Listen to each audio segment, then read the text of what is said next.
welcome to China in Focus. I'm Tiffany Meyer. Our top story, high levels of cancer-causing metals spotted in fake goods from China, plus a list of fake Chinese knockoffs seized by U.S. Customs authorities.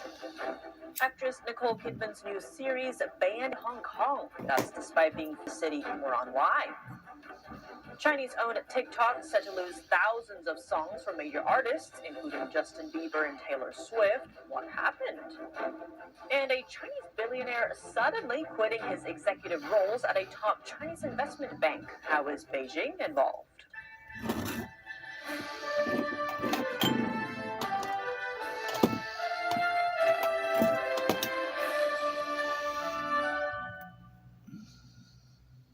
Dangerously high levels of carcinogenic metals found in counterfeit Chinese goods seized by South Korea.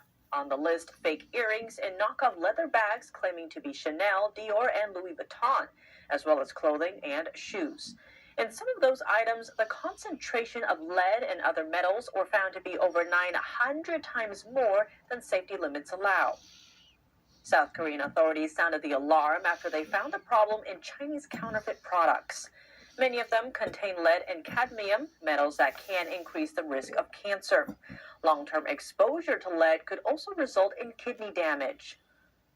The health risk may not stop at South Korea, though. China is the world's largest source of counterfeit goods. In 2022, over 60% of the counterfeit goods seized by Customs and Border Protection came from China. A large majority of the goods that we seize are from China and Hong Kong, probably between 70 and 80% of the goods. Russo said in New York alone, officers seized about $273 million worth of counterfeit goods. We really stress to the consumers, to the citizens, not to buy counterfeit goods because they're unsafe and they fund criminal organizations. On top of health risks, counterfeit goods from China also hurt American businesses, undermining authentic products through cheap price tags.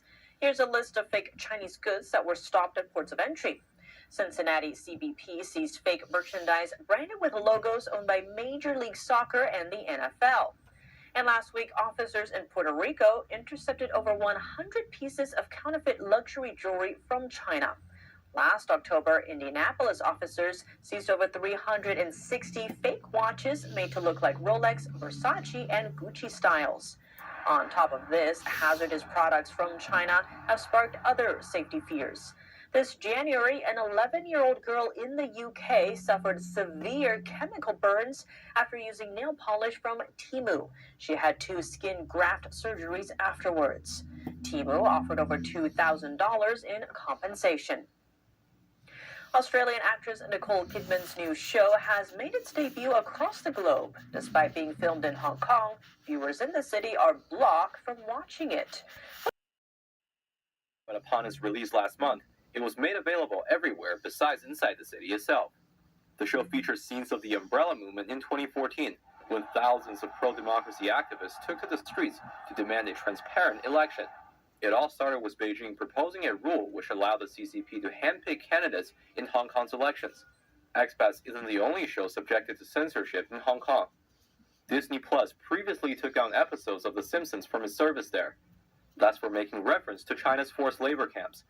In 2020, Beijing began to push its draconian national security law onto the city. Hundreds of pro-democracy activists have since been arrested or forced into exile. The entertainment industry also became a target a year later when the city passed a law that would ban films deemed to violate China's so-called national security.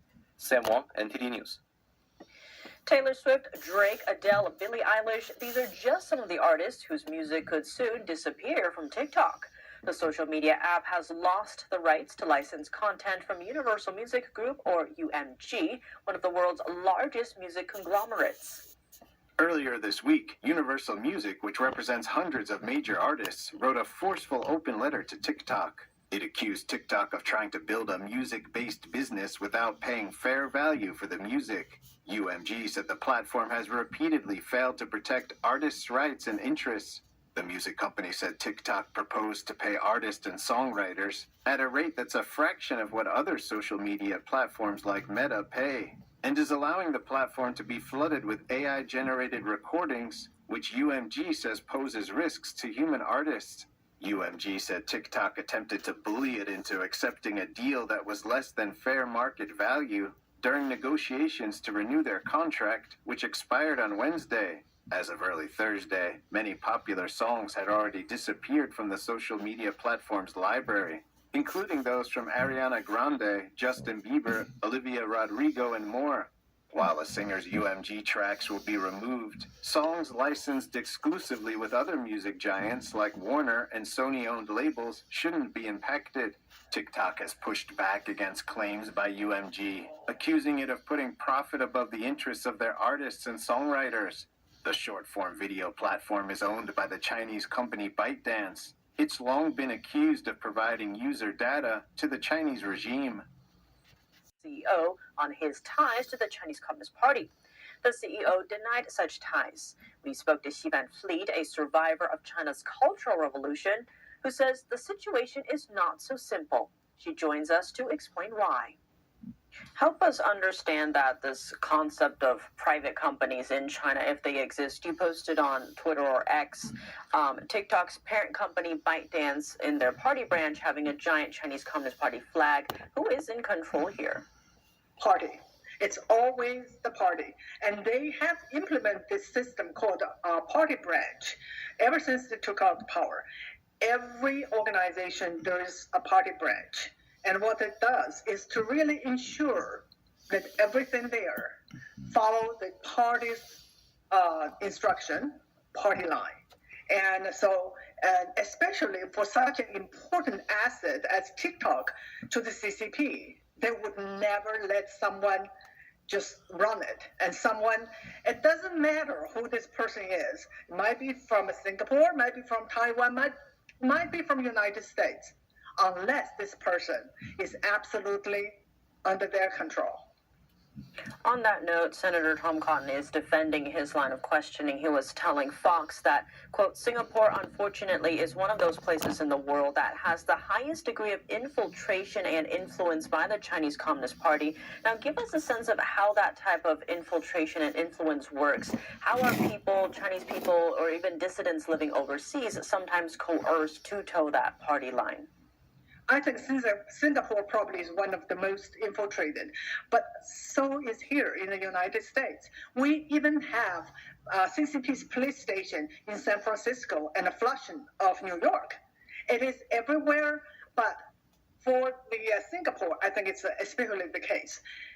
CCP consider every Chinese, no matter what your citizenship, they consider they are the owner of all Chinese.